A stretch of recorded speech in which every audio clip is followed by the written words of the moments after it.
জন্য তাদেরকে সারাটা দিন পরিশ্রম করে ক্ষুধার্ত পেটে বসে থাকতে হয়।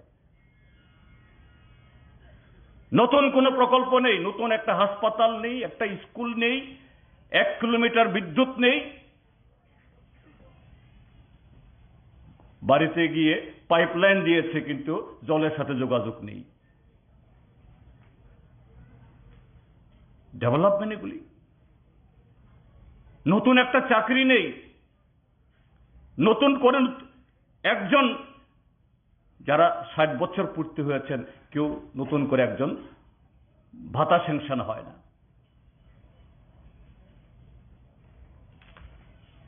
তো এইভাবে তারা জানে যে শুধু ত্রিপুরাতে না, সারা দেশেই নরেন্দ্র মোদী সরকার যতই ফুলিয়ে ফাঁপিয়ে এরা প্রচার করুক, একটা দিন মানুষ সাময়িক বিভ্রান্ত হলেও মানুষ ঐক্যবদ্ধ হয়ে লড়াই করবে, এই সরকারকে ক্ষমতাচ্যুত করবে। কাজেই মানুষকে ভাগ করতে হবে। এক একটা রাজ্যে, এক একটা অঞ্চলে এক একটা স্লোগান। কোথাও হিন্দু মুসলমানের মধ্যে ঝগড়া লাগানো, কোথাও উচ্চবর্ণ নিম্নবর্ণের মধ্যে, কোথাও ট্রাইবেল নন ট্রাইবেলদের মধ্যে, কোথাও হিন্দিভাষী আর তেলুগুভাষীর মধ্যে, যেখানে যেরকম ভাবে পারো। এটাই আরএসএস, ভারতীয় জনতা পার্টি তথাকথিত হিন্দু রাষ্ট্রের মডেল। এইভাবে 14তে এসেছে, 2019-এর লোকসভা নির্বাচনেও এই সমস্ত ঝগড়াঝাটি ঘটিয়ে, আর কাশ্মীরে একটা দুর্ঘটনা, এটাকে পুঁজি করে পুলওয়ামাতে বৈতরণী পার হয়েছে। এখন 2024-এর বৈতরণী পার হওয়ার জন্য নতুন ইস্যু আনছে।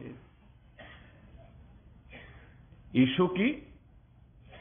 ইউনিফর্ম সিভিল কোড, অভিন্ন দেওয়ানি বিধি।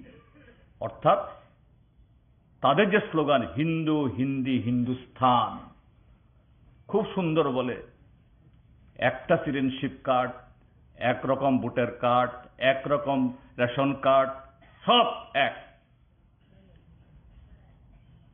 সম্ভব? সম্ভব? এখানে টিএসইউর নেতা তার ছাত্রদের শিক্ষার সমস্যা বলতে গিয়ে এখানে বলেছেন কিভাবে এই ত্রিপুরাজ্যের ককবরক ভাষীরা, যাদের একটা আশার আলো সঞ্চারিত হয়েছিল, ককবরকে বিএ পাস করার, এমএ পাস করার, পিএইচডি করার, বামপন্থী ফ্রন্ট সরকারের তাদের সহায়তায় শুধু ককবরকবাসী না, চাকমা, মগ, হালাম, এরাও স্বপ্ন দেখছিল আমাদের ভাষা দিয়ে আগামী দিন এইভাবে লেখাপড়া করব। আর এখন তথাকথিত এই শিক্ষানীতি, উমুক নীতি, তমুক নীতির নামে যেটা চালু হয়েছিল, বিকশিত হয়েছিল, একটু মাথা তুলে দাঁড়িয়েছিল, এটাই মুখ থুবড়ে পড়ার মতো অবস্থা।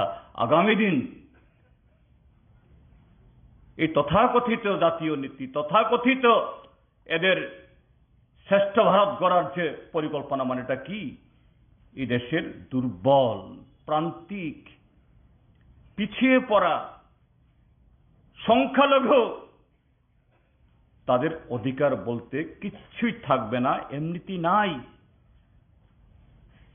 চাকুরি বাকুরিতে সংরক্ষণ আছে 31%, থাকলেই কি 31%? চাকরি হলেই তো 31%, প্রমোশন হলে তো 31%।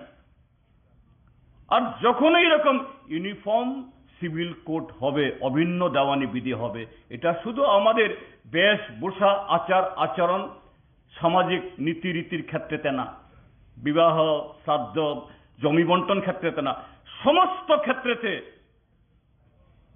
লাগু হয়ে এই দেশের যারা আমরা প্রান্তিক জনগোষ্ঠী বা পিছিয়ে পড়া জনগোষ্ঠী অংশের মানুষ, আমাদের যে সামান্যতম যে অধিকারগুলো বামপন্থী ফ্রন্ট সরকার থাকার সময়তে বা বামপন্থীরা লড়াই করে আদায় করেছে, এগুলি সমস্ত হরণ হয়ে যাবে।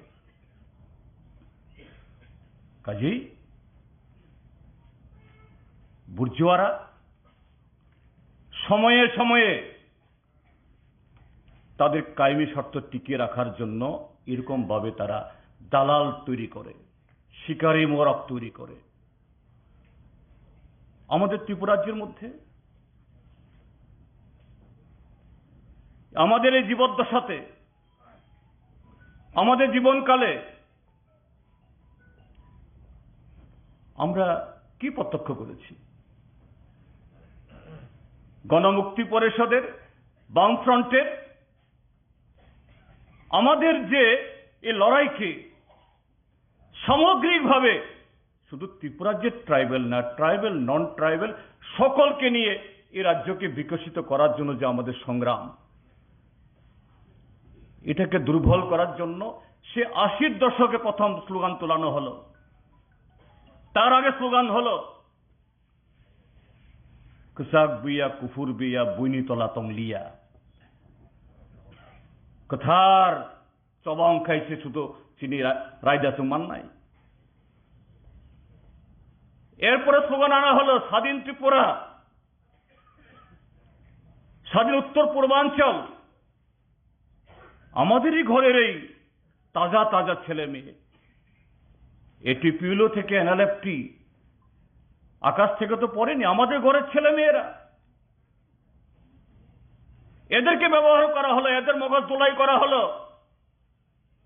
চলো বাংলাদেশের জঙ্গলে, পার্বত্য চট্টগ্রামে, আমরা সেখানে গেলে আমেরিকা থেকে টাকা আসবে, জাপান থেকে টাকা আসবে, ইউরোপ থেকে টাকা আসবে, অস্ত্রের অভাব হবে না। আন্তর্জাতিক কোর্টে গিয়ে সেখানে গিয়ে আমরা বিচার করব, ভারত সরকারের, ত্রিপুরা সরকারের। সারা পৃথিবী আমাদের পেছনে থাকবে। কত শত ছেলে মেয়ের জীবন নষ্ট হলো, কত নিরীহ মানের প্রাণ কেড়ে নিল ট্রাইবেল নন ট্রাইবেল শিক্ষক, কর্মচারী, পুলিশ, টিএসআর এর। বামপন্থী ফ্রন্ট সরকারের কিন্তু উদ্দেশ্যটা কি ছিল? বামফ্রন্ট সরকার যাতে ওই মালদা কুমার রোয়াজাপাড়াতে রাস্তা না নিয়ে যায়।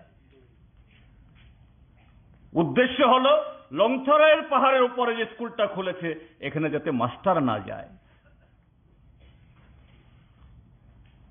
ওই খানটলাঙে যে বালোয়ারি হয়েছে এখানে যাতে দিদিমণি না যায়।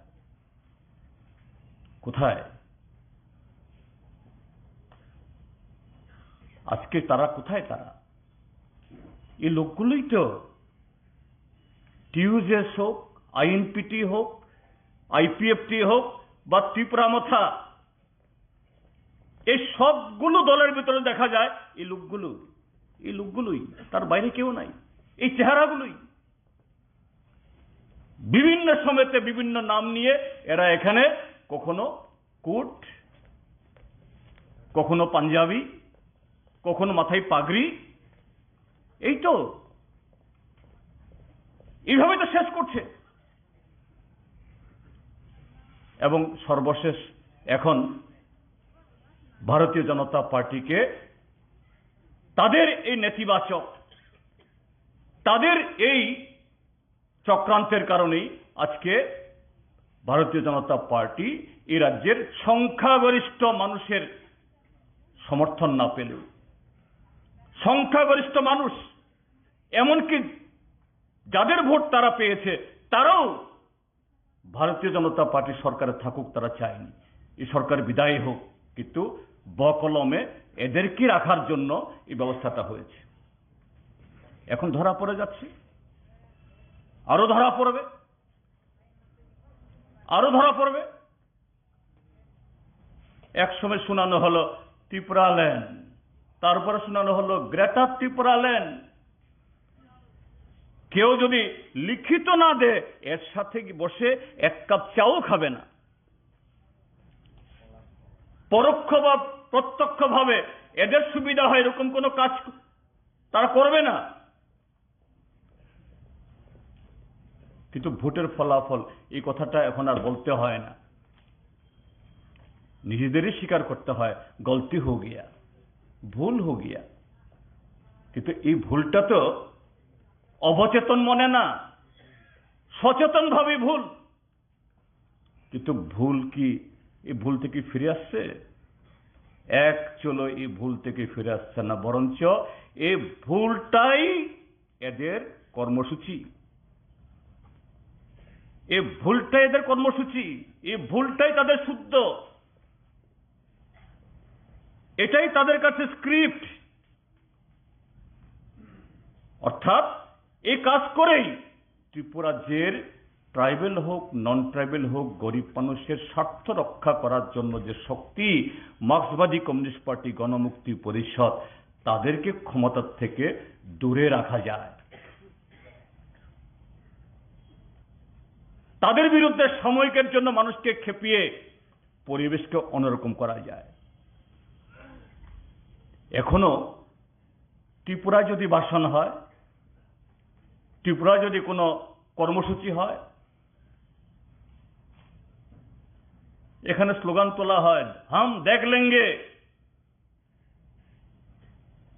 দিল্লিকে ছাড়া হবে না, ইঞ্চি ইঞ্চিতে লড়াই হবে। আবার কি দেখা গেল, সেই দিল্লি এডিসিকে কোনো চিঠি দিয়েছে বলে আমরা শুনিনি। ভোট ভাগাভাগির ফলে মাত্র 19% ভোট পেয়ে আমরা সিপিআইএম এককভাবে 26% ভোট পেয়েছি। 13টা আসনে কংগ্রেসকে সমর্থন করে, সেখানেও সিপিআইএম এর আরো প্রায় 9% ভোট, সেই হিসাবে 35% ভোট সিপিআইএম এর গত বিধাতে আমরা সে আসন না পেলেও। কিন্তু মাত্র 19% ভোট পেয়ে ত্রিপুরা অর্থাৎ ত্রিপুরা বিধানসভাতে প্রধান বিরোধী দল, কেননা 13 জন এমপি এমএলএ। কেউ শুনেছেন দিল্লি থেকে স্বরাষ্ট্র মন্ত্রক বা কোনো মন্ত্রী ত্রিপুরা বিধানসভার বিরোধী দল নেতাকে এডিসির এম্পাওয়ারমেন্টের জন্য, আলোচনার জন্য কোনো চিঠি দিয়েছেন? এবং ভারতবর্ষের কোন সরকার এটা করতে পারে কি? যদি অনিমেষ দেববর্মা বিরোধী দল নেতাকে যদি এডিসির এম্পাওয়ারমেন্টের জন্য যদি তাকে চিঠি দেওয়া হয়, তাহলে জিতেন চৌধুরী সিপিআইএম এর লিডারকেও দিতে হবে। এটাই আইন। ভারতবর্ষের সরকারে তারা থাকতে পারে কোন দল, তার মানে ভারতবর্ষের সরকারি কোনো দপ্তর বা ভারতবর্ষের সরকারের কোনো পয়সা, এটা ব্যক্তিগতভাবে বিজেপির পয়সা না, এটা দেশের জনগণের পয়সা। কাজেই গণতান্ত্রিকভাবে যদি ত্রিপুরা রাজ্যের মঙ্গলের জন্য, উন্নয়নের জন্য করতে হয়, এই চিঠি যদি দিতে হয়, প্রকাশ্যে পত্রিকায় বিজ্ঞাপন দিয়ে, চিঠি দিয়ে সরকারকে, বিরোধী দলকে, নির্বাচিত সদস্যদেরকে আমন্ত্রণ জানাতে হয়। কিন্তু আমরা শুনিনি। কিন্তু দেখা গেল সুরসুর করে ইঁদুরের মতো করে ত্রিপুরা, এই দিল্লিতে এডিসির এক্সিকিউটিভ মেম্বার, কিছু এফডিসি মেম্বার, এরপর এমএলএ, সাথে আইপিএফটি, আবার কিছু কেউ আছে তথাকথিত সামাজিক নেতা, এরকম কিছু তৈরি করা হয়েছে। এদেরকেও সব নিয়ে গেছে দিল্লিতে, পত্রিকা ছবি বেরিয়েছে। মিটিং কার সাথে?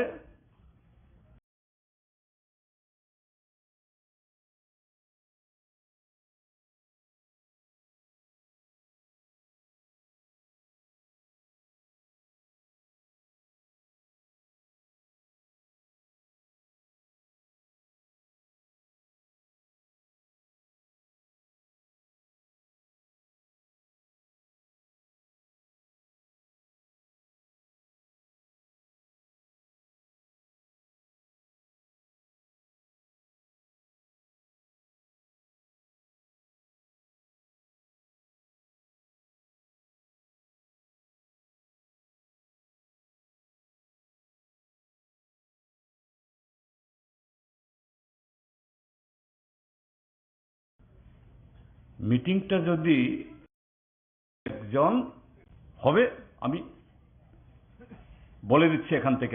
কয়েক মাস বাদে 2024 লোকসভা নির্বাচন, কাজেই ত্রিপুরা মথা তুমি আলাদা আলাদাই থাকো, তার আগে এডিসিতে কিছু টাকা দিয়ে দেব, তোমরা আরো কিছু লুটপাট করো।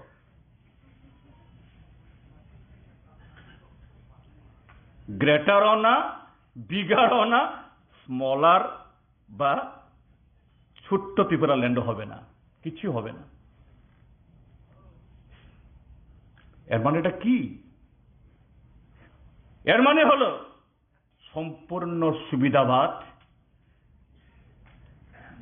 দালালি এবং ত্রিপুরাজ্যের গণতান্ত্রিক আন্দোলন বা ত্রিপুরাজ্যের কি ট্রাইবেল নন ট্রাইবেল আমাদের মান ইজ্জত অধিকার সবকিছুকে বিসর্জন দিয়ে দেওয়া। দিল্লির জনবিরোধী সরকার আজকে যে নরেন্দ্র মোদী দেশের একটা রাজ্য জ্বলছে আজকে প্রায় 90 দিন, এ সম্পর্কে কথা বলতে হবে ভারতবর্ষের প্রধানমন্ত্রী। পার্লামেন্টে ঢুকলে কথা বলতে হবে, পার্লামেন্টে ঢুকে না, পার্লামেন্টের বাইরে বাইরে গিয়ে বেড়ায়, ভিতরে ঢুকলে কথা বলতে হবে। সেই পার্টি হতে পারে ক্ষমতায়, কিন্তু নৈতিকভাবে আজকে দুর্বল, জনগণকে মোকাবেলা করার তার নৈতিক সাহস নেই, রাজনৈতিক সাহস নেই। তার কাছে গিয়ে তথাকথিত এই থানসার দল, তথাকথিত আজকে যারা ত্রিপুরাজ্যের ভবিষ্যতের কথা বলে, আজকে এইভাবেই এই রাজ্যটাকে নপুংসক পরিণত করছে রাজনৈতিক দিক থেকে। আমরা গণমুক্তি পরিষদ টিওআইএফ টিএসইউ আমরা তার কাছে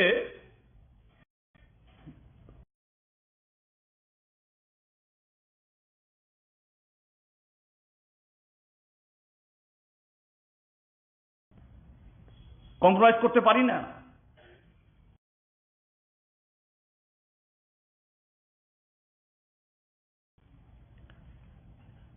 কারণ আমাদের আছে সেই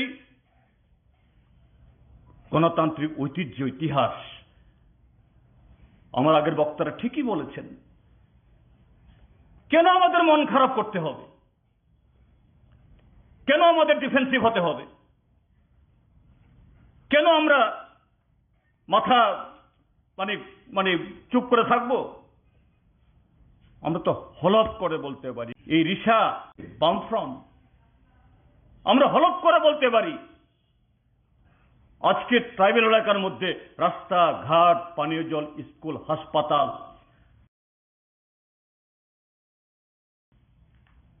হাজার হাজার আজকে ডাক্তার, ইঞ্জিনিয়ার,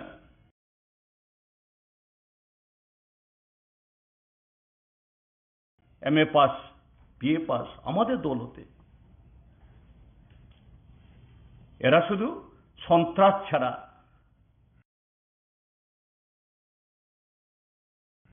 জবরদস্তি করে মানুষের উপরে চাপিয়ে দেওয়া ছাড়া, বন্দুক দেখিয়ে বলা ছাড়া যুক্তি দিয়ে কথা বলতে পারে?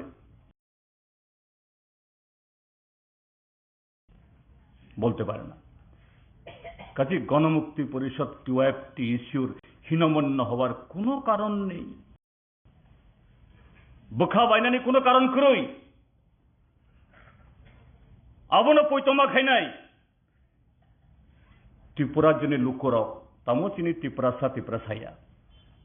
হ্যাঁ, জরাসানি বাগুই বরফ কিসে অরয় পরয় অংখা বিভ্রান্ত খেলাইখা কিন্তু নং ছয় কক কিলামদি খাতরই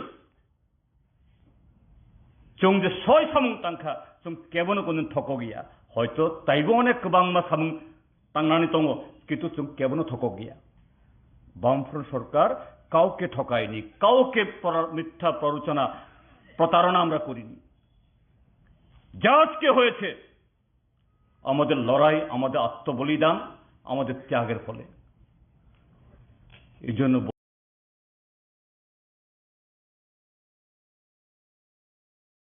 বলবো, এই যে আমাদের অধিকার আজকে বিপন্ন কার হাতে?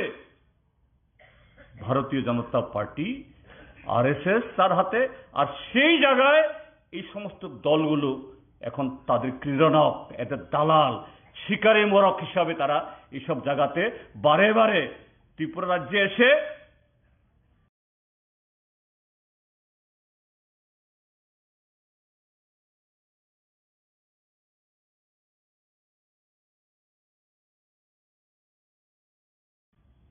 বহুত কিছু দেখায়, আর ওখানে গিয়ে পায়ে পড়ে থাকে, গিয়ে সেখানে গিয়ে মাথা তুলে দাঁড়িয়ে চোখে চোখ রেখে কথা বলা অধিকার তাদের নেই। কাজে এই কনভেনশন থেকে যে কর্মসূচি এখানে আনা হয়েছে, দাবি সনদ, তার সাথে আন্দোলনের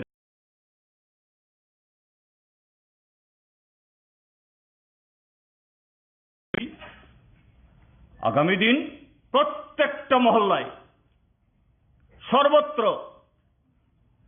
এখানে যেরকম ভাবে বলা হয়েছে সবটাই সব জায়গায় এরকম হবে মনে করি না। তার চাইতেও যদি নতুন কোনো পথ, নতুন কোনো কায়দা মানুষের কাছে পৌঁছতে, কাজে এই আক্রমণ, সন্ত্রাস বা যে পরিস্থিতি তৈরি করেছে, এটা সাময়িক, এটা মোকাবেলা করে আরেকটা নতুন ইতিহাস তৈরি করার দায়িত্ব গ্রহণ করুন। জিএমপি, টিওএফ, টিএসিও সেই জায়গাতে অন্যান্য গণতান্ত্রিক শক্তির সাথে এবং তার সর্বাগ্রে আমরা সে দায়িত্ব আমরা পালন করব এবং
এই বিল পাস করে নিয়েছে। গণ অধিকার আইনকে চারিদিক থেকে ঘিরে তার হাত পা ভেঙে চুরমার করে এটাকে পঙ্গু করে আগামী দিন যাতে একজন ট্রাইবেলও নতুন করে এই আইনের মাধ্যমে কোনো অধিকার না পায়, এবং যারা আজকে ভোগ করছে তারা বহু কষ্ট করে রাবার বাগান গড়ে তুলেছে, নারিকেলের বাগান গড়ে তুলেছে, সুপারি। যারা আপনারা উপস্থিত হয়েছেন, লড়াকু সংগ্রামী জনগণ, জনপ্রতিনিধি, আপনারা আজকে এই কনভেনশনে উপস্থিত হয়েছেন। গণমুক্তি পরিষদের পক্ষ থেকে আমি আপনাদের সকলকে প্রীতি শুভেচ্ছা সংগ্রামী অভিনন্দন জানাচ্ছি। ইতিমধ্যেই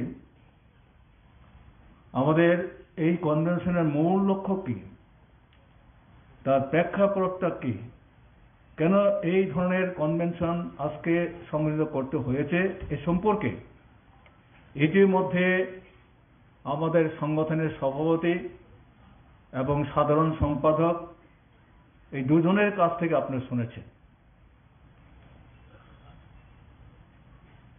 এবং সামনের দিনে আমাদের কর্মসূচি কি হবে তার সুনির্দিষ্ট কর্মসূচিও আপনাদের সামনে উপস্থিত করবার চেষ্টা করেছেন। আপনারা নিশ্চয়ই তার প্রতি সম্মতি থাকবে, সমর্থন করবেন, এবং শুধু সমর্থন না, সেই সমস্ত কর্মসূচিতে সক্রিয় অংশগ্রহণ করে সঠিক রূপায়ণ করে সংগঠনকে যেমন মজবুত করতে সাহায্য করবেন, তেমনি বহু মানুষকে, অসংগঠিত মানুষকে সংগঠনে সংগঠিত করার বিষয়টাও আপনারা গুরুত্ব দিয়ে কাজটা করবার চেষ্টা করবেন, এটাই আমরা আশা রাখব। দেখুন, আমরা সবাই বলি আজকে আমাদের যে রাজ্যে এটা গণতান্ত্রিক বাতাবরণের অবস্থা মধ্যে চলছে না, এটা আমি না বললেও আপনার যারা এসেছেন আপনারাও জানেন। অগণতান্ত্রিক স্বৈরাচারী একটা ভাবনায় আমাদের এই রাজ্যের যারা সরকার চালাচ্ছেন, বিজেপি, আরএসএস, একটা স্বৈরাচারী কায়দায় মানুষের উপর, জনগণের উপর নিয়মিত নানাভাবে আক্রমণে তারা চলে যাওয়ার চেষ্টা করছে। ফলে আপনি মিছিল আসতে পারবেন না, কোনো দলে যেতে পারবেন না, কোনো কনভেনশন না, কোনো সম্মেলন না। এটা আমরা 18 নির্বাচনের পর থেকে দেখেছি। এটা যেমন বিজেপি, আরএসএস তারা করতো বা করে, এখনো করছে। তারা ছাড়াও তাদের সাথী যারা উগ্র একটা জাতীয়তাবাদী যে নিয়ে যারা কাজ করছে, উপজাতি সর্বস্বতার কথা বলে যারা 18তে ক্ষমতায় এসেছে আইএফপিএফটি, একই কায়দায় কিন্তু 18 নির্বাচনের পরেও ট্রাইবাল এলাকায় তারা সেইভাবে কিন্তু সন্ত্রাসী করেছে। ফলে সহজভাবে নির্ভয়ে কোনো দল করার বা কোনো তার অধিকারগুলির কথা বলা, অথবা তার অর্থনৈতিক যাতে ভালো হয় তার জন্য সরকারের কাছে সুবিচার পাওয়ার জন্য আন্দোলন করার যে অধিকার, এই অধিকার কিন্তু তারাও দিচ্ছিল না। এই একটা ভয়ঙ্কর বা কঠিন একটা পরিস্থিতি কিন্তু এখনো চলছে। এই ভয়াবহতা এখন যে বন্ধ হয়ে গেছে, হ্যাঁ, স্কেলে মাপলে হয়তো হেডিক সেডিক, অল্প কিছু হেডিক সেডিক হতে পারে, আলাদা কথা,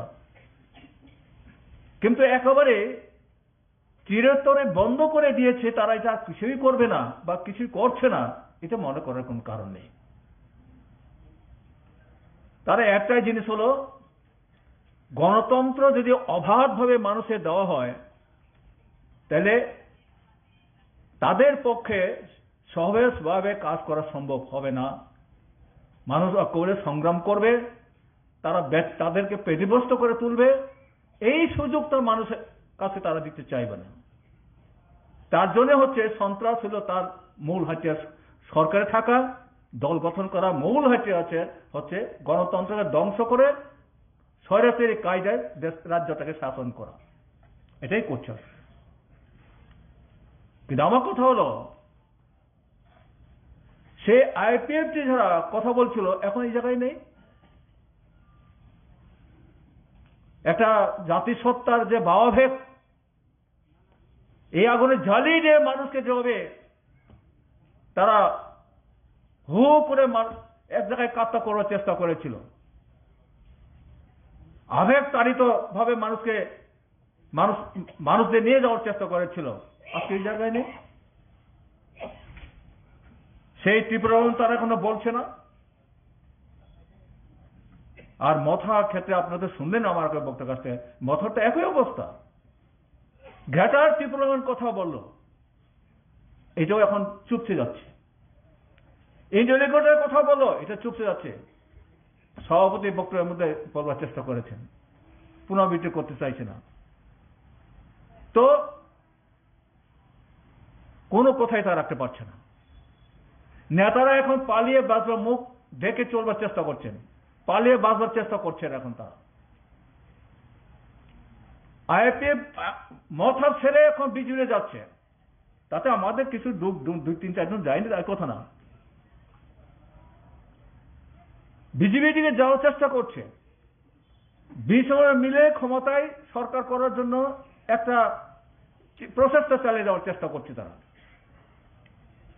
তা আমাদের কথা হচ্ছে এই জায়গায় মানুষকে ভুল চুক বুঝিয়ে মানুষের মধ্যে উত্তপ্ত তাকে করে তৈরি করে, অবস্থা তৈরি করে মানুষকে অশান্তির দিকে ঠেলে দেওয়া, এটা তো উপজাতিদের ভালো হওয়ার কোনো সুযোগ থাকছে না এই জায়গার মধ্যে। ত্রিপুরায় উপজাতিদের উন্নয়নে যদি কোনো কিছু হয়ে থাকে, গণমুক্তির লড়াই সংগ্রামের মধ্য দিয়ে রাজ্য বামফ্রন্ট ক্ষমতা আসার পরে প্রথম উন্নয়নের সূচনা হয়েছিল এই ত্রিপুরার উপজাতির উন্নয়ন। না ছিল রাস্তাঘাট, না ছিল বিদ্যুতের খুঁটি, না ছিল ভালোভাবে লেখাপড়ার সুযোগ সুবিধা, কিছুই তো ছিল না এই রাজ্যের মধ্যে। রাজতন্ত্রে তো ছিলই না, সে কথা বললাম।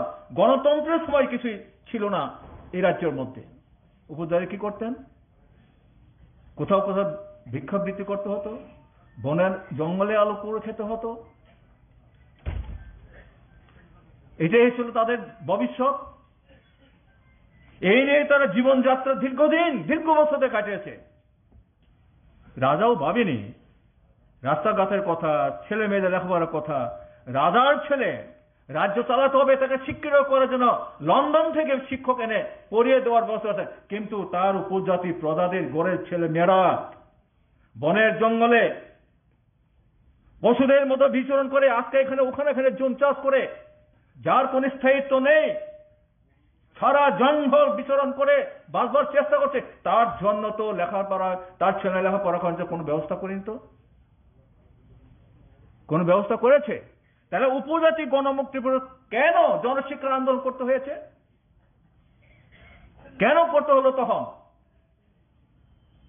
কমরেড সুধানন্দ দেববর্মা, হেমন্ত দেববর্মা জনশিক্ষা আন্দোলনটা সংগঠিত করতে হলো কেন? একটা অন্ধকারের মধ্যে যে তাদের পরিত্রাণ পাওয়ার জন্য সেদিন তারা এই শিক্ষার জন্য আন্দোলন দাবি তুলেছিলেন। আর রাজা বললেন, প্রজারা শিক্ষিত হলে আমার সিংহাসন থাকবে না। যারাই আন্দোলন করছে তারা নিয়ে থেকে ধরে ওকে আটকে রাখো, অথবা ওদেরকে অত্যাচার করো। হ্যাঁ, করেছে। কমরেড হেমন্ত, কমরেড সুধন্য দেববর্মা, অনেক রাজা নিজ হাতে অত্যাচারিত হয়েছেন। তো কেন? তো রাজাও চায় না শিক্ষার্থীরা। আর সেই রাজ পরিবারের সদস্য আজকে বলছেন হে সারা ত্রিপুরা রাজ্যের উপজাতি দৌড় দেওয়ার কই থাকছে না। কি অদ্ভুত কাণ্ড। তো এই তো শরণার্থী রাখার জন্য মানবিকতার খাতারে দিয়েছিলেন, তো আমরা তো তাতে আপত্তি করিনি। আপত্তি করুন, মানবিকতার খাতারে রাজধানী শুনেছি রাজবাড়িটা ছেড়ে দিয়ে তিনি ওই আজকের যে গভর্নর হাউস নাকি হাউস সেখানে তিনি থেকেছেন শুনেছি যাবে। তাহলে তো 360 বর্গ কিলোমিটার, আমার এখনো যদি মেমোরিটা ঠিক সেভাবে মনে হচ্ছে আমার যে 360 বর্গ কিলোমিটার যারা নিপীড়িত হয়ে বাংলাদেশ থেকে যারা, তখন তো বাংলাদেশ না পাকিস্তান, এই ঘটনায় অর্থাৎ সাম্প্রদায়িক ঘটনায় যারা নিঃস্ব হয়ে ত্রিপুরায় আশ্রয় নিয়েছেন তাদেরকে থাকার জন্য 360 বর্গ কিলোমিটার জায়গা নাকি সেদিন রিজার্ভ মুক্ত করে দিয়েছেন ওরা। তো এটা কে করলো? এটা দশরথ দেববর্মা, নিপিন চক্রবর্তী। তো কত ইতিহাস, এর জন্য বললাম ইতিহাস তো বুঝতে হবে। ইতিহাসের বাইরে যদি কথা হচ্ছে আলাদা কথা, তাহলে কত 100 বছরে কিছু করেনি তারা, সব বলতে পারে। আচ্ছা, এত দূরে আমি গেলাম না, কিন্তু আমি ধরেই নিলাম তারা নিজেরা খুব শিক্ষিত, সঙ্গে রাজপুত্রও আছে, অথবা অসম্ভব পণ্ডিত নিয়ে হচ্ছে এই দলগুলি গড়ে উঠেছে, হয় আইপিএফ না হয় মোটা। তারা নিজেরা গর্ব করে। সিপিএম এ ওই যে বলে কেউ বলে যে সিপিএমরা গরিব, এরা হ্যাঁ আগে এইরকম প্রসেস টিউজিউসের আমলে এটা প্রসেস ছিল। সিপিএম মানে কি, এরা সব সনকাইতে এটা কোনো মতে খাইবে চড়িছে, এরা সব সিপিএম করে। আমরা দেখো কত এমএ পাস বিএ পাস আমরা টিউজিএস করি। হ্যাঁ, এইরকম ভাবে ট্রাইবেলদের যারা বয়স্ক আছে বা যারা লেখাপড়া জানতো না, তার এইভাবে তারা কবল করার চেষ্টা করে। ঠিকই তো, সিপিএম তো নাই, তো লেখাপড়া করার নাই। এই দলে করে কি লাভ হইব? দেখো না আমাদের সঙ্গে আসো না, আমরা তো ট্রাইবেলের জন্য কাজ করবো। আর এত পাণ্ডিত্য লোকগুলি নিয়ে ক্ষমতা হলো এডিসি এদের হাতে, মন্ত্রীও হয়েছেন ত্রিপুরায়, কি করতে পারলো? কয়টা নতুন স্কুল করলো, ট্রাইবেলে কয়টা রাস্তা করলো? কিসের পণ্ডিত? পাণ্ডিত্য হচ্ছে চুরির পণ্ডিত্য, চুরি করার পাণ্ডিত্য অর্জন করেছে। উপজাতির সেবা করার জন্য পাণ্ডিত্য না, এটা তার পাণ্ডিত্য হচ্ছে চুরি করার পাণ্ডিত্য।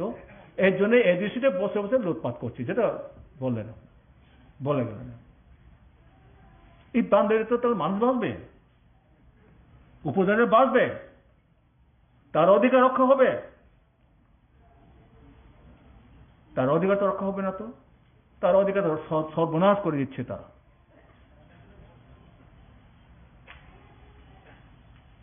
উগ্র সাম্প্রদায়িক চেতনা দিয়ে রাজ্য থেকে 12টা বাজিয়ে দেওয়ার চেষ্টা হচ্ছে। দুইটাই সাম্প্রদায়িক শক্তি, বিজেপি আর সাম্প্রদায়িক শক্তি, তারা মণিপুরে দাঙ্গা লাগিয়ে দিয়েছে। আর ত্রিপুরাইতে দাঙ্গা লাগাবার জন্য কিছু কিছু জায়গায় খোঁজাখুঁজি করছে। তাতে ওই প্রেসিডেন্ট বলেছেন কিল্লার ঘটনা খোঁজাখুঁজি করছে, হয়তো এখানকার সেভাবে গড়ে উঠতে পারছে না, তো করে দিতে পারে। শুধু হিন্দু আর খ্রিস্টানের মধ্যে জগৎ দরবার লাগাবে, এই ধারণা নিয়েই আমরা যদি এটাকে চূড়ান্ত বলে দিলে হবে না। তো শুধু হিন্দু আর খ্রিস্টানের না, ট্রাইবেলের মধ্যে ছোট গোষ্ঠীর বড় গোষ্ঠীর মধ্যেও দাঙ্গা লাগিয়ে দিতে পারে। এইরকম সুর সুরে দেওয়ার চেষ্টা করে। এই জন্য কেউ কেউ বলছেন আমার জন্য আলাদা হোক, আমার জন্য আলাদা হোক, আমার জন্য আলাদা হোক। উঠছে বিপদটা কি? আমরা ঐক্যবদ্ধ চাই, আর ওরা বলছে থানচা চায়। আর থানচা চায় যারা চায় তারার মধ্যে আজকে এই ধরনের ঘটনা। তো এরা থানচা রক্ষা করবে না আমরা থানচা রক্ষা করব? আমরা অতীতটা কি?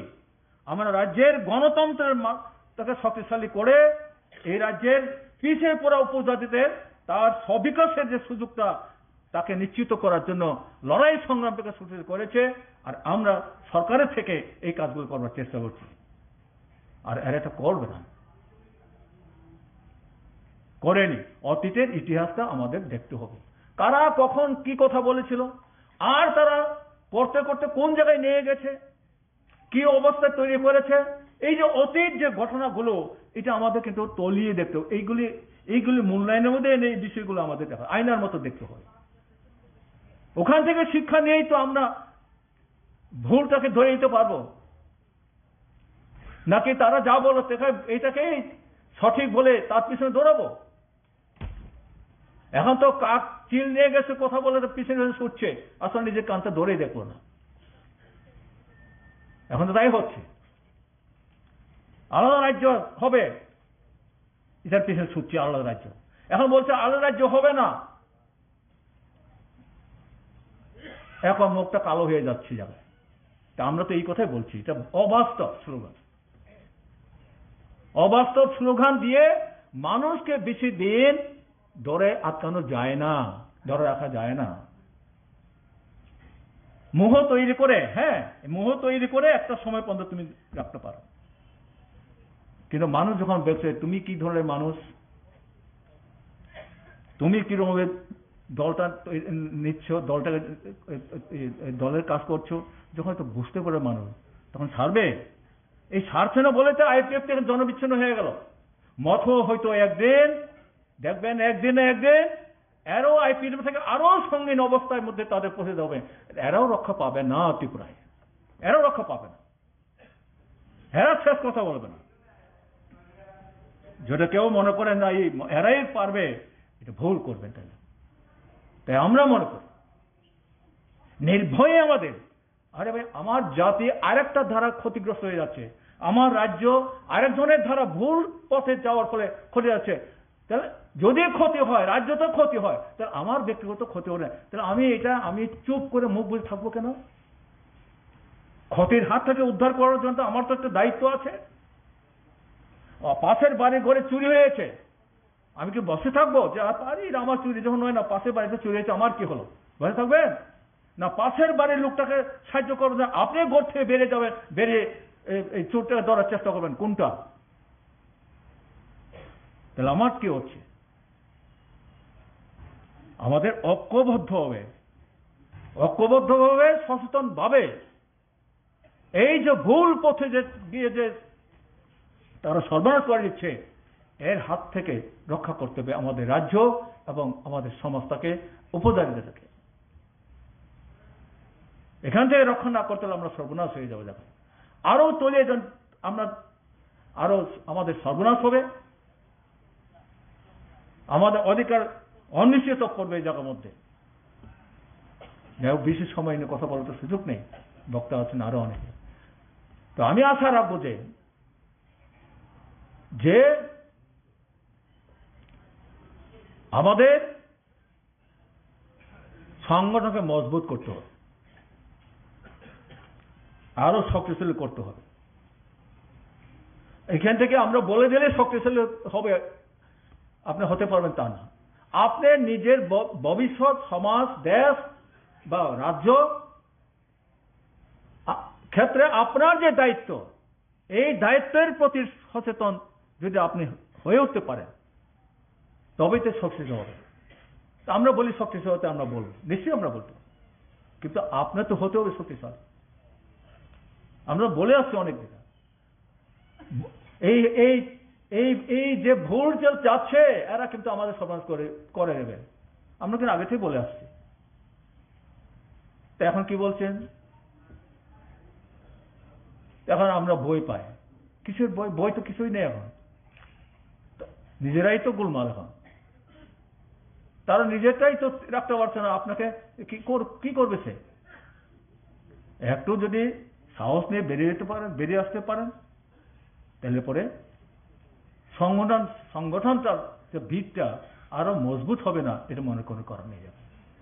আর এই যুদ্ধে তো আমরাই জিতবো, এই লড়াই কিন্তু আমরাই জিতবো। অসুবিধা কোন জায়গায়?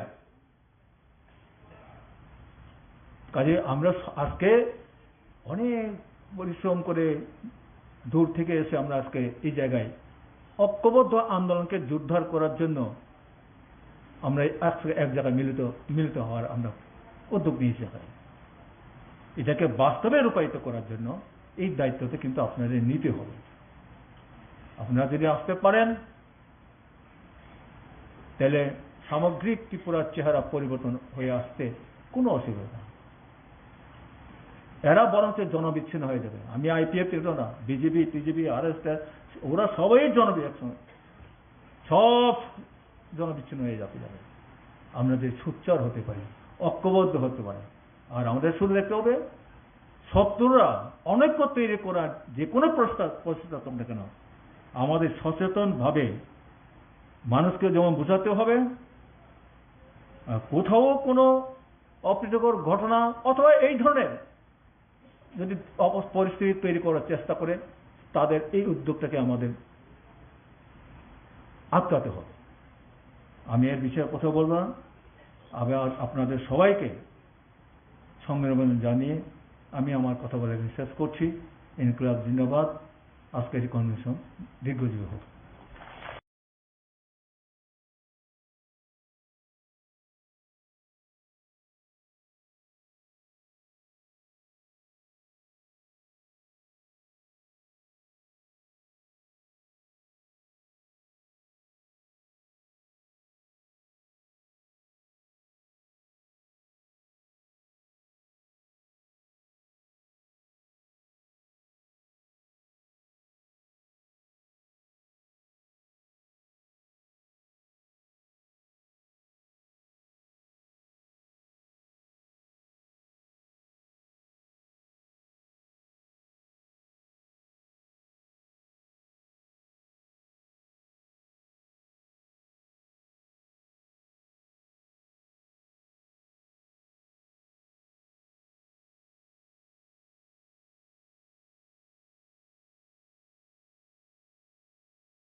अत्याचार बंद करो,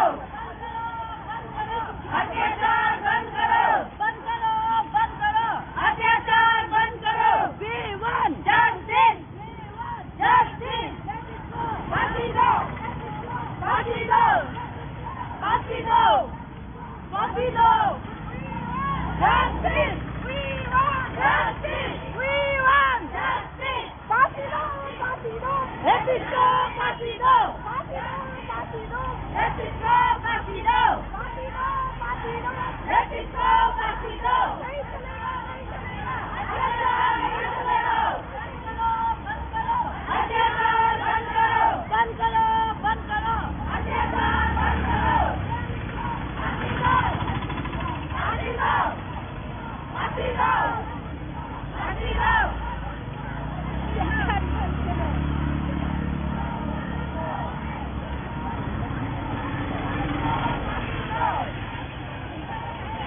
हम तुम्हारे साथ हैं, मणिपुर के बहनों, हम तुम्हारे साथ हैं, मणिपुर के बहनों, हम तुम्हारे साथ हैं। Justice, justice, अत्याचार नहीं चलेगा, अत्याचार नहीं चलेगा। Justice, justice, justice, फांसी दो, फांसी दो, रेपिस्ट को फांसी दो, फांसी दो, फांसी दो, रेपिस्ट को फांसी दो, फांसी दो, फांसी दो, रेपिस्ट को फांसी दो, फांसी दो, फांसी दो, रेपिस्ट को फांसी दो। We want justice, we want justice, we want justice, we want justice, we want justice, we want justice, justice। हम तेरे साथ हैं, हम तेरे साथ हैं, हम तुम्हारे साथ हैं, हम तुम्हारे साथ हैं, हम तुम्हारे साथ हैं, हम तुम्हारे साथ हैं, हम तुम्हारे साथ हैं। अत्याचार बंद करो, अत्याचार बंद करो, अत्याचार बंद करो।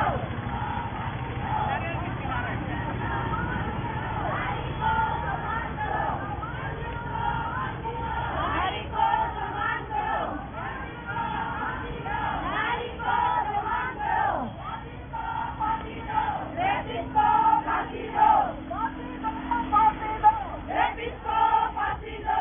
सम्मान करो, सम्मान करो, नारी को सम्मान करो, सम्मान करो, सम्मान करो, नारी को सम्मान करो। We want justice, justice, we want justice, justice for Manipur बहनें, Manipur sister, Manipur sister, we want justice, we want justice, we want justice। न्याय दो, न्याय दो, नारी को न्याय दो, न्याय दो, न्याय दो, नारी को न्याय दो, न्याय दो, न्याय दो, नारी को न्याय दो, न्याय दो, न्याय दो, नारी को न्याय दो। सम्मान करो, सम्मान करो, नारी को सम्मान करो, सम्मान करो, सम्मान करो, नारी को सम्मान करो, सम्मान करो, सम्मान करो, नारी को सम्मान करो। नहीं सहेगा, नहीं सहेगा, अत्याचार नहीं सहेगा, नहीं सहेगा, नहीं सहेगा, अत्याचार नहीं सहेगा, नहीं सहेगा, नहीं सहेगा, अत्याचार नहीं सहेगा। फांसी दो, फांसी दो, रेपिस्ट को फांसी दो, फांसी दो, फांसी दो, रेपिस्ट को फांसी दो, फांसी दो, फांसी दो, रेपिस्ट को फांसी दो। नहीं सहेगा, नहीं सहेगा, अत्याचार नहीं सहेगा, अत्याचार नहीं सहेगा, अत्याचार नहीं सहेगा। नारी को सम्मान करो, नारी को सम्मान करो, नारी को सम्मान करो। कैंडल दो ना, कैंडल ऐसे कोई बात ना, कैंडल जलेगा तो बोलते हैं ना, लाइटर भी ले दो।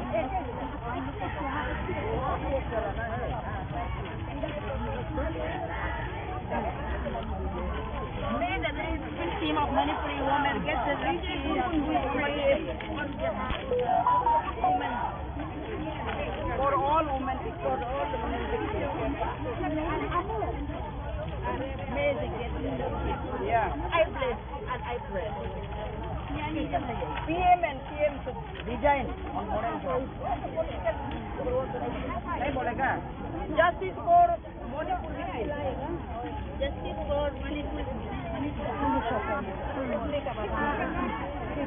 आराम से ये जो लोग नहीं चला जाते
वीडियो ना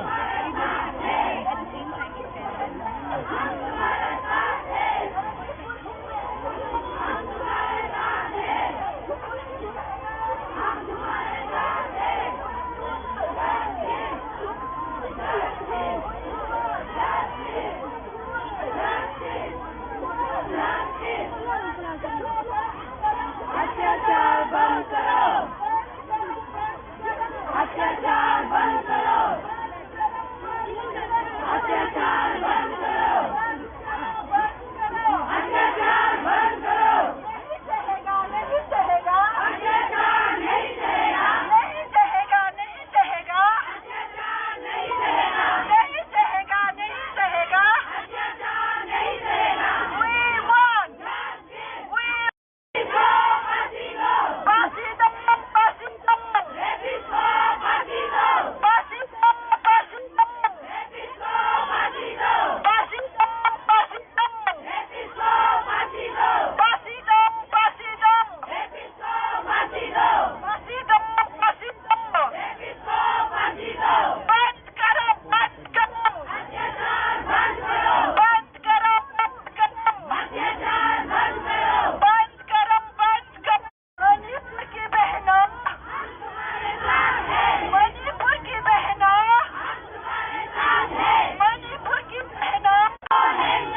জনপ্রতিনিধি আপনারা আজকে এই কনভেনশনে উপস্থিত হয়েছেন।